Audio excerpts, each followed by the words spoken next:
నమస్తే, welcome to పూరా local news.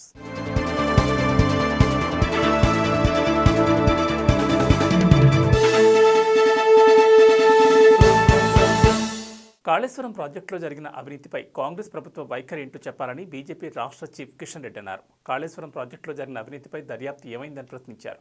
Assembly ఎన్నికలకు ముందు రేవంత్ రెడ్డి సిబిఐ విచారణ చేయించాలన్నారని కిషన్ రెడ్డి గుర్తు చేశారు. కానీ అధికారంలోకి వచ్చిన తర్వాత జ్యుడిషియల్ విచారణ అంటున్నారని విమర్శించారు.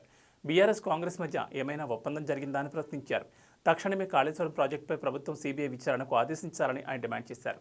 కాంగ్రెస్కు ప్రజాధనాన్ని దోపిడీ చేయడం అలవాటున్న కిషన్ రెడ్డి అవినీతికి కాంగ్రెస్కు విడదీయని బంధం ఉందని ఎద్దేవా చేశారు. పూరా లోకల్ మీకోసం మా ఛానల్ మీ జిల్లాకు, మీ మండలానికి, మీ గ్రామానికి, మీ ప్రాంతానికి, మీ వీధికి, మీ ఇంటికి, మీ వద్దకి, ఎక్కడికైనా ఎప్పుడైనా మా పూరా లోకల్ ఛానల్ వస్తుంది.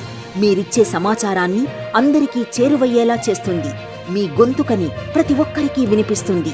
మీకు ఎల్లప్పుడూ అందుబాటులో ఉంటుంది మా పూరా local. Your choice for local voice. పూరా లోకల్. థ్యాంక్స్ ఫర్ వాచింగ్ పూరా local news, your choice for local voice.